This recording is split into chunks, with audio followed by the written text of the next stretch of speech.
What's up, everybody? This is your girl CC with Where It Begins Magazine, and I got my co-host on the line. Hey, Mickey Monday, how are you today?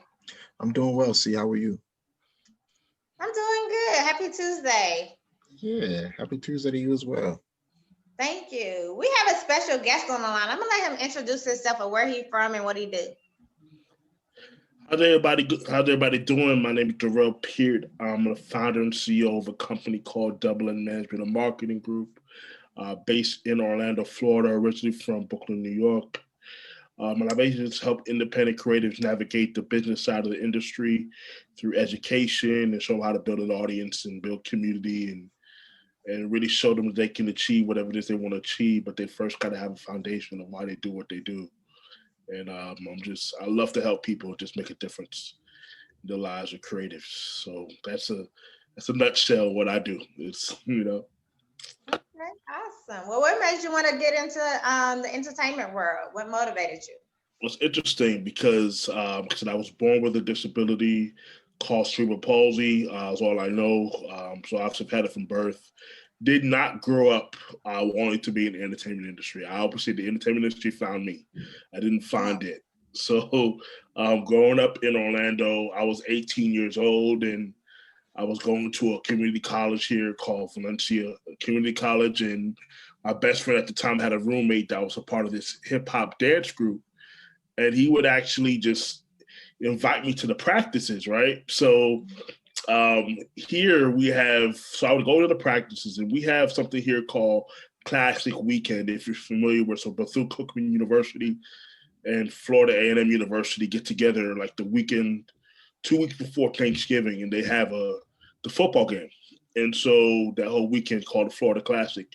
And the Friday night, the game's on Saturday, but that Friday night they have the black high schools have the Battle of the Bands where the Orlando Magic play. And so they had like 18,000 people. So we got an invite to perform during one of the intermissions at the event. So they put me as part of the routine, for the 18,000 people as dancing out there. And I was like, this is fun. And I'm like, okay, well, I decided I wanted to be in this business, but I just didn't want to be an artist. I want to go learn the business. So I was fortunate enough to meet my mentor and big brother, LaShawn Jones, and he really just took me under his wing and taught me the music game. It taught me how to work, how the whole thing works, and that's really how I got started. Awesome. And my other question that I wanted to ask you was, I see you partner with New School. New School Rules, yeah. Yes. Tell us Are you about familiar with that. Are you familiar with New School Rules? I'm not, so educate me more. Okay, so New School Rules is the top urban music conference and festival in Europe.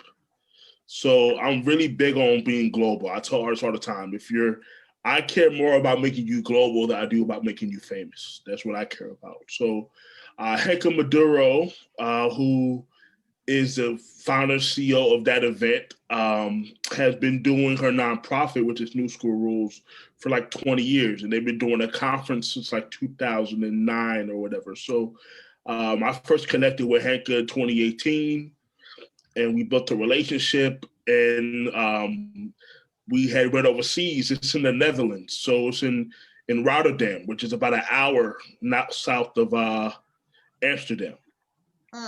So she actually brings artists from all over the world to perform on her stages, and they have a conference. And so being the fact of since I do what I do helping creatives, I said, well, I have a lot of artists at that level that would love to perform internationally that have never done it before. So we worked it out where I can become an ambassador for her and bring artists from America over to her for the first time. And what that does, it helps her with talent, obviously, even though she always doesn't really need my help because she has enough time to find talent. But I think she just loves what I do, and she's just passionate about what I do. And it allows me to expand my global footprint. And like if I can be the guy that knows to bring you overseas and to help create opportunities for you, it just helps build my brand even bigger globally. So when we decided to partner, and unfortunately, we weren't able to go to New School Rules this in 2020 because of the pandemic. Right. Because the event is held in May.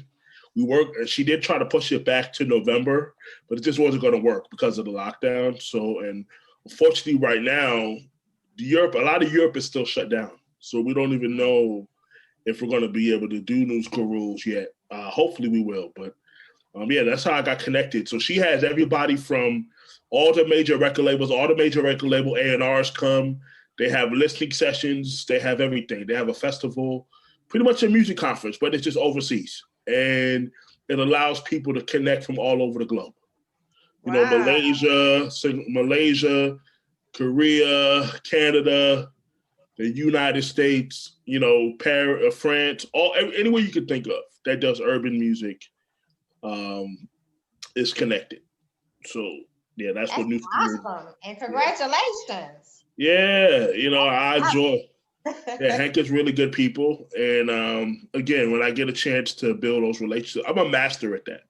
I said at the core of building of this industry is really about relationship building and people. And I think that's really what I'm great at, which is why I said the entertainment industry found me. I did not find it, you know? So. Nothing wrong with that. Yeah. Yeah, that's really dope how you were able to, yeah. You know what I'm saying, just end up where you are now. Right. Just kind of looking at you now though, in the interview, you know what I'm saying, I see you got the hat on, and the hat I know is important to you. So can you tell us a little more about Encourage and Inspire? That's your brand, right? I love that you asked that, because, you know, when I went to Chance, so this is my second company. Before I had a record label called Brothers for Life Music Group that was because I've been in the industry. This is my 17th year in the business and in the form of fashion, right? So started right around 2004-ish, right? Roughly, give or take.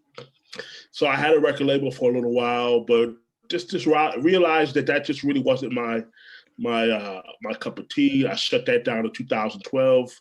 Enrolled in a school called Full Sail University, where I was valedictorian of my class. I don't know if we're going to cover this, but I'm just going to talk about this already on the subject. Was valedictorian of my class, and you know, and won numerous awards there, and things of that nature. So, coming out of Full Sail, I wanted to I knew I wasn't going to move to LA or Atlanta or New York or any of those bigger cities, because it just wasn't going to make sense for me living with my disability. Just wasn't going to make sense to be in those cities. So I knew I was going to have to stay home. So I basically knew I was going to be a freelancer, going to just do my own thing. So okay, I started another company. This time around, I wanted to be around me. I made the mistake before. See, when you first start in this game, I'm gonna help all these artists. I quickly realized that you have to make it about you first. You have to make it about your brand first, because artists come and artists go. But because you can't be so naive to think that as much as you do for artists, they're going to be loyal to you forever. That's just not the way it works. Right? You're lucky if you find one artist that'll stick with you for a long time, right? So I started this company, Double N Management, a marketing group, and I didn't want to name it after me, right? Everybody names their company after them. And I'm like, that's boring. Let me name it something that personifies who I am. So anybody who knows me knows I love to encourage and inspire people. So it just kind of play on words like, oh, what does Double N stand for? Encourage and inspire. Well, that describes Durell to the T. So I felt like that was a perfect name for my company. And I was able to kind of build a brand around that, you know, and create merch and all these things. I was like, well, I'm a brand. Why don't I have merch? Everybody else got merch. I should have merch too. That's deep. So that's, you know, because I really believe in building a personal brand, right? So for a long time, I had my company website up, and I'm having some technical difficulties with that. So it has been up for a while, but I figured, you know, I really stopped sending people to my company site because they care about me. My company is just there, but they care more about what I do, right? That's what's going to draw them to me, not really what my company does. So since I built my personal website, I really draw people over there, and they get to really know what I stand for, right? So it kind of worked out. So anytime you see me on video, so I'm always going to have something with my brand on it. You're going to be rarely ever see me post something up on the internet or do a video without something with my brand on it, you know? Gotcha. Yeah. Wow. That's great. That's dope, man. That's crazy. Yeah. For sure. Yeah, man. And then, you know, being a artist manager, right? I mean, what's something that you can recommend to artists on, you know, starting out when it comes to really trying to, I guess, develop an audience? Like, for example, Oh, I love that question. I love that question. You talk. I was gonna say, because I'm an artist, so, and more recently I just put a song out, you know what I'm saying? And this song is amazing. People love this song, but I'm just like, this is all new to me because I used to just do underground stuff, you know what I'm saying? Like I never really had like a successful like single, you know what I'm saying? Because I mostly just model myself after a lot of underground rappers like MF Doom recently passed. Right. You know what I'm saying? So what would you kind of, you know, put out there in the universe to those like me who all right. Well, it just depends. I mean, there's different levels of starting points, right? So, but to answer your question in a broad sense, it's really about, because you don't have time to get too much into the heavy details of it, but to answer your question in a broad sense, it's really about community. If you can find, great thing about those underground type of artists, they all have communities. You all have people that really rock with you guys, you know, rock with y'all. Because not a lot, especially if like you're a backpack rapper or you're real on lyrics and stuff like that, like that's a really niche based audience. The commercial scene is probably going to rock with that if you're really into lyrics like that and bars and real that boom. If you do that, I don't know if you do boom bap at all, but if you're in that era of like that type of music, only certain type of audiences are going to probably appreciate that. And so I always tell artists, you got to find a community. And you got to find a community and serve them. I think that's the biggest mistake a lot of people make, is they try to serve everybody. Don't try to do that. Try to find the audience of people that serve, that you want to help. And the way you do that is three things. It's called a brand position. You have to know why you're doing what you're doing. So the three elements of the brand position is the community which you want to serve, who you are, why should somebody care? Because once you have the brand position locked in, then you do what I call the buyer fan persona. And what that is now you have to actually personify who is that, what does your core fan look like? Where do they live? Where do they work? What do they like to do for fun? That's the psychographic. Everybody cares a lot about the demographics, but the demographics don't really tell me a whole lot. The psychographic is the most important thing. And these are things that a lot of artists don't do. They go right to the studio, which is cool. I mean, the music got to be dope, but you got to think about a brand. You're a brand. Initially, I don't care if you're a swallow. You got to be thinking like a brand from the beginning of it, right? And when you do that, you don't need a lot of people to make a living in this business. You really don't. You just need those core people that support you, that want to spend money with you, and you can make a living doing this. You might not get rich, but you can make $75K a year.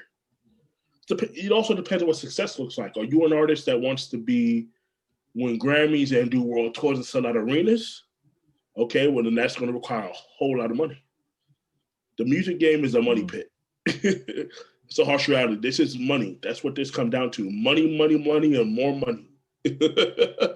But if you don't have a lot of money, then you don't got time, then you have to be able to utilize your resources and relationships and be able to barter services and things like that. But it always just depends on what you view as success.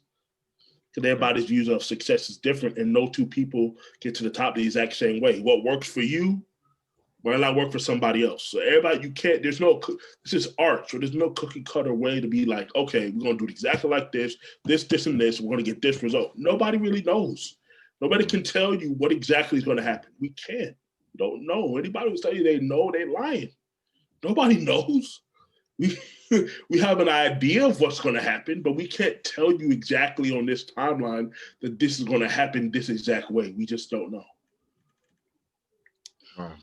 Yeah. And unfortunately, that's where it gives a bad rap. With a lot of independent artists, they've been scammed so much. When a guy like me comes around with integrity and honesty, they're afraid to spend money. Like, okay, well, I charge $150 an hour.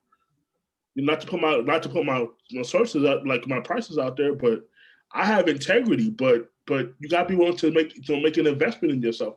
And there's no guarantees. Nobody can guarantee you anything in life, much less the business. Artists want to be guaranteed stuff, and we can't guarantee you anything. No. We can get you on the door, but we can't guarantee once you're in that door what's going to happen. Right. Okay. Go No, ahead, drop them yeah, jewels. I was You about to know, say we can't that's some guarantee solid it. piece of information. Yeah, Definitely, definitely. yeah. So, just kind of moving along Mhm. into more of your personal life. Right. Who's always been the driving force behind, what you do day to day? Who's your motivation, your biggest supporters? Mm. Well, definitely got to say LaShawn, because without LaShawn, he hates when I bring his name up in interviews. He really hates, but I always do because without him, I wouldn't be here. So it's like he's forever intertwined in my story. But what makes me happy is the fact that when he sees me doing stuff like this, because I come from under his tree, and he's not famous at all, but in my book, he's one of the best because he didn't have to take a guy like me with a disability and let me come hang out with him. He never charged me $1 to let me come hang out with him. He sat down. Remember, like he used to come when I was living at home with my mom. He would come to my mom, who knows nothing about the music industry, would sit down with her and say, "Look, Durell gonna be all right. I got him. He's gonna be all right." And so the fact that he would do things like that lets me know he cares about me as a person. And he always told me so to backtrack a little bit, we ran my first company for 3 years from 2006 we did that for like 3 years. And he moved to Raleigh, North Carolina. And so when he moved to Raleigh, North Carolina, he said, "All right, little bro, you got to go spread your wings. I'm going and I got to go do me. Now you got to go do you." And so the fact that he was confident enough that I would be able to figure it out. And it's taken me a long time to figure out where I fit in the business. It took me a long time to figure out, like, how could I make my biggest impact? But as far as, so there's no big famous celebrity or anybody like that. It's just really him, just because he took a chance on me when nobody else did. He believed that I could be great. And he's just, I know he's proud every time he sees me, doing things. And he's not the type of person to always comment on everything I'm doing, but I know he watches. I know he's watching what's going on. And if he sees me screwing up, I'll get a phone call. "So what are you doing?" And that type of deal. But that's just kind of how he's always been. He's not one of those people. I don't tag him on everything I do. Like, don't ever tell. I watch. Don't give me, like, I see what you're doing. You don't have to tell me. I'm always going to see what you're doing. And like today, I posted something last night and I didn't tag him on it. He made a comment. And he watches what I'm doing. So as long as he's happy, I'm good. you know.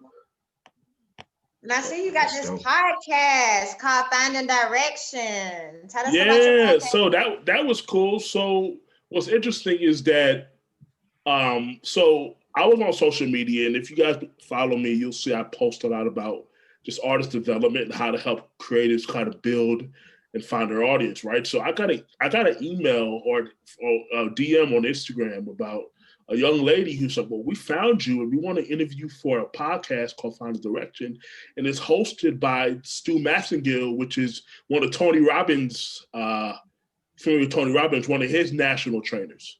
And I'm like, "How the hell did you guys find me?" Like, I'm just doing me.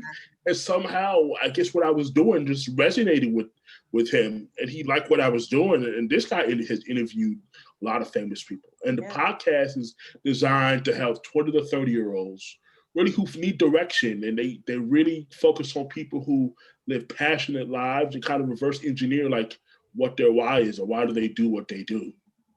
And he just loved what I was doing. And he's like, "I want to interview you." And like, I really get, like I said, anytime I get a chance to share my story and hopefully be an inspiration to somebody, I'm doing my job. And let's be real, it's free marketing for me.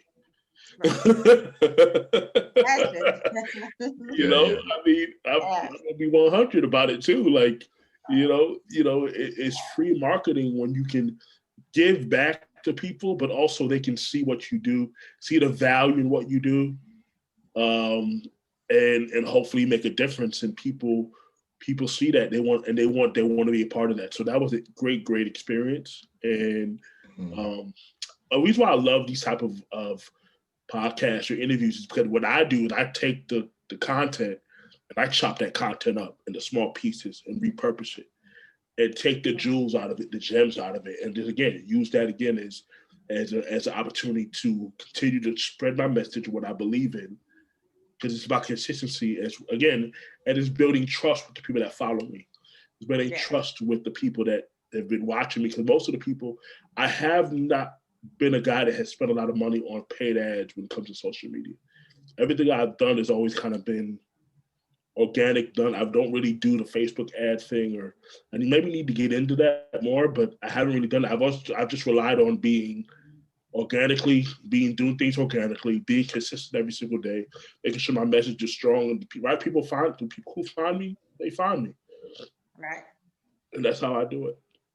Love it. Very creative. Yeah. Wow. So you said you were in the industry for over 17 years. What's a good story that you could give us? Just something that you can think back on and really relish in the moment of, like, just it's just something that you couldn't make up. You know what I mean?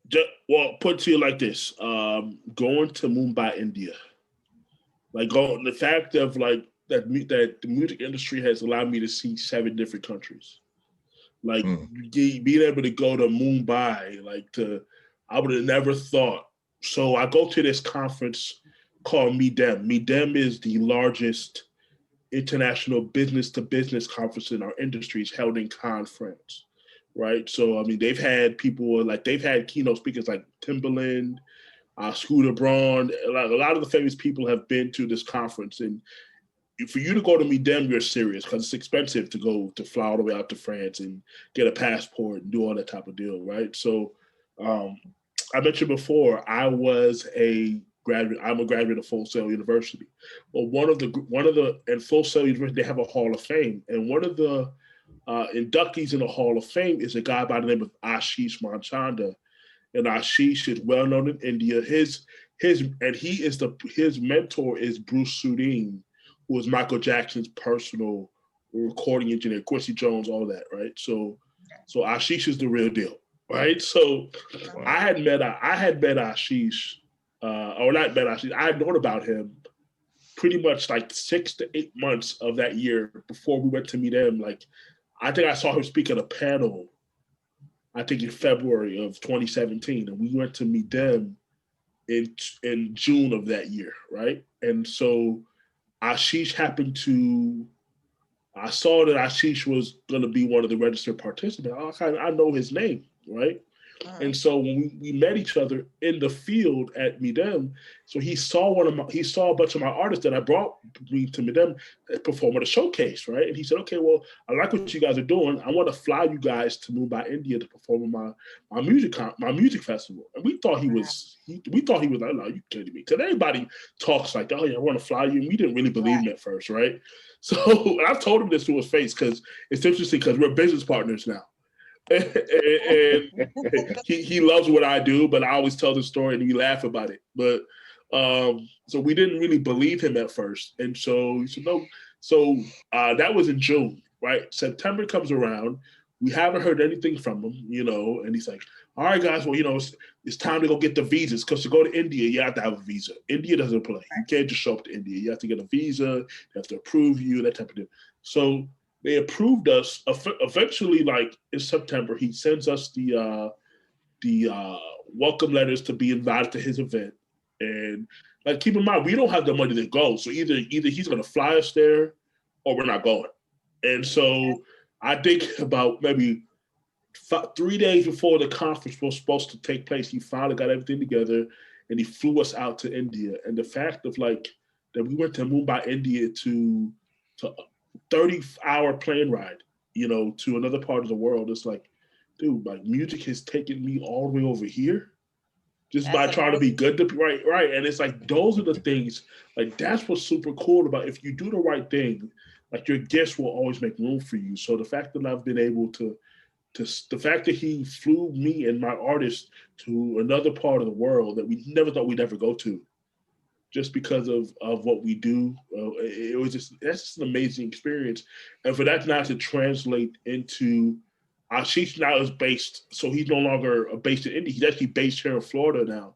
He's based in the States. So it's just interesting how our relationship has evolved to where we work very closely together now. And that was over 4 years ago. So that's just one story. The fact that if you do things right, man, like you never know what opportunities can happen. I call that serendipity. Because some things you can't plan for, right? Some things in this industry, I don't care. Like you can work your butt off, but certain things you just can't plan for. You just got to be ready to say yes. One of my mentors, who's Karen Marie Mason, who's a 25 plus year industry executive in the industry. Look her up. She's pretty badass. But she always says, you always say yes. Never say no. You always say yes. You let the universe work it out. All right. He says, say yes every time. You never. He said you never say no. Always say yes, and the universe will work it out. Wow. Awesome. Wow. Those are some gems too, and some good motivational words. Right. Definitely. So yeah. But I know Hope that answers your question. Huh? Yeah, for sure. It definitely did.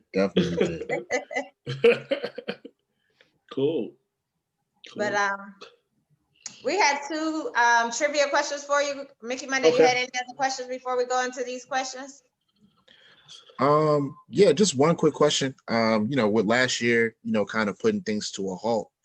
What do you have planned for this year for 2021? Because the vaccine is out and it's slowly but surely making its way to the general populace. So you know what I'm saying?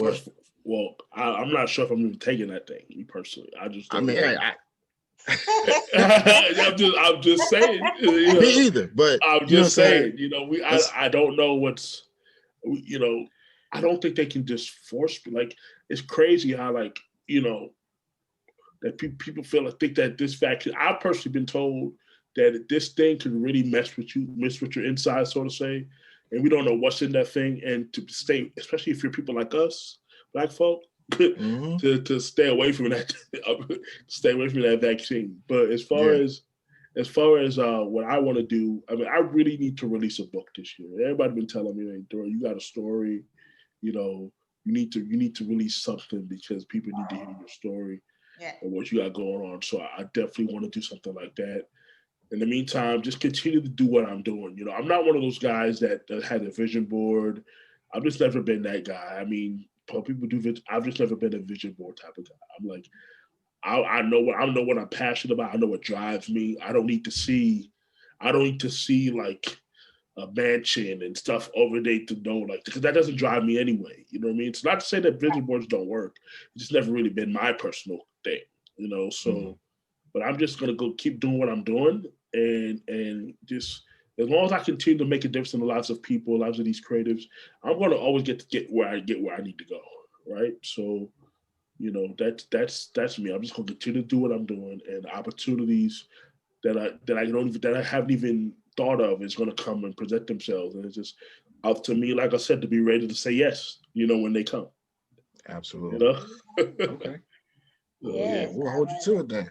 Yeah, definitely. Exactly.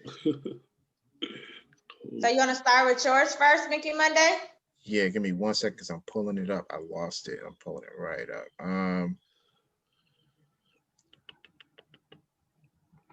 What's your favorite smell and why? Oh, wow. That's an interesting question. What's my favorite smell? Oh, man.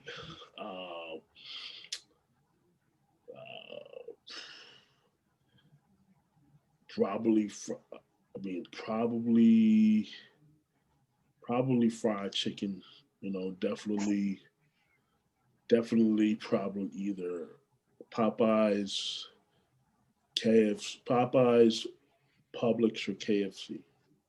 Okay. Like the smell of chicken. Yeah. That's your favorite smell, the smell of chicken. Yeah. I got you. That was a good one. Yeah. I didn't see that one coming. Well, mine is keeping your toes. right. Mine is, what invention doesn't get a lot of love but has greatly improved the world? Oh my God. Oh man. What invention greatly improved the world? Doesn't get a lot of love.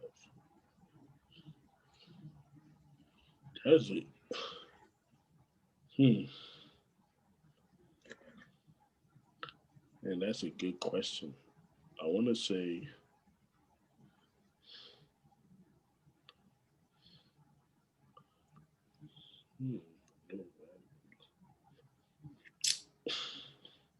well, I can't use the internet because everybody, we all love the internet, right? That doesn't count.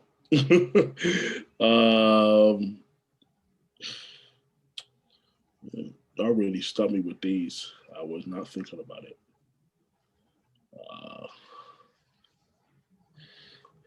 It could be anything. It could be anything. something simple. Well, me personally, when I'm looking right at it, what I love it, I love the fact that my little Alexa over here has artificial intelligence, and I could just ask her, "Hey Alexa, how are you?" I have steep expectations because it's National Hot Tea Day. And she improves it for me. She lets me know how the weather is. She lets me know the things I need to know. So I guess she's good there. And a lot of people maybe not talk about it like that, but she's been good to me so far. I've only had her for a little bit, you know. She good to me too. I love Alexa. I'll be like, Alexa, buy him up. Buy him up. Play my music. Right. So does that hopefully that's a good one, I think. Yeah, that's a good one. I love Alexa. Definitely. Yeah. Definitely. Yeah. But before we get off, can you tell everybody where they can follow you? Oh man, yeah, you guys can follow me on all my socials at Durell Peart. That's DURELLPEART. If you're interested in working with me directly, if you're creative watching this, if you go to textdurell.com and leave your phone number there, textdurell.com, and just shoot me a text and let me know that you connected with me here during this interview. I'll definitely respond back to you as well. And yeah, so that's the best way to get a hold of me, either on social media or just hit me at textdurell.com, just like it sounds. Leave your phone number there, shoot me a text, and we can dialogue. And that's the best way to reach me. Okay. Well, I want to say thank you for interviewing with us today. I know our time be going so fast. There'd be so many questions to ask, but I definitely want to say congrats on your journey. It's nice meeting you. Yes. And I love it. You have a powerful testimony, and I can't wait to hear more motivational speaking from you. Awesome. Thank you, Cece, for having the power of Clubhouse, right? The power of the Clubhouse app and true social That's networking. all we've been talking about today. Right. The power of Clubhouse. I mean, those people who made that, it really is powerful, man. So, because it really does allow us to make relationships with people that, from all over the world. So, definitely thank you for this opportunity. Once again, man, it's so nice to connect with you guys. Well, thank you for having me. Definitely. Absolutely. Durell, it was a pleasure, man. Like just hearing you talk and dropping the gems that you did, and just your the energy that you give off there, it's just radiant, man. I see why people want to know more about you exclusively, over just you as a brand, because just of your personality, man. And I can't. There's so much more I can say, but I'm like, man, it's crazy. Man, it's just, let me tell you something. To hear those words, means so much, because that means I always tell people, right? You have a solid brand when if you connect with me online, it should be the same experience offline. That's how you know your brand is cohesive. If you connect with somebody online and you meet them offline and it's not the same, their brand is fractured. So I always make sure that anybody who connects with me on the internet, online, on social media, when we talk offline, they should get the same experience or even better, just because now, because that's where the real relationship starts, right? Everybody, it's not a social handle. Like the relationships happen when you take it off. That's why I teach artists. We connect on social, but then we got to take it off social media and not create a real relationship. Because the truth is, most people on our phone, we talk to maybe 2% of the people that's in our phones, that's in our, in our phones. We only really, our circle, or most of our circle are usually pretty small, right? So, but we have to take advantage of these relationships. And so thank you guys for having me. I really appreciate it. I know we're running out of time here, but it's really fun. So appreciate y'all. Thank you. And I'll definitely be hitting you up again. So You definitely have a happy Tuesday and be blessed. I sure will. Thank you, Cece. Thank you, Mickey. Appreciate you guys. Thanks again. Thank Absolutely, you. man. All You right. too. Take care. For sure. Okay.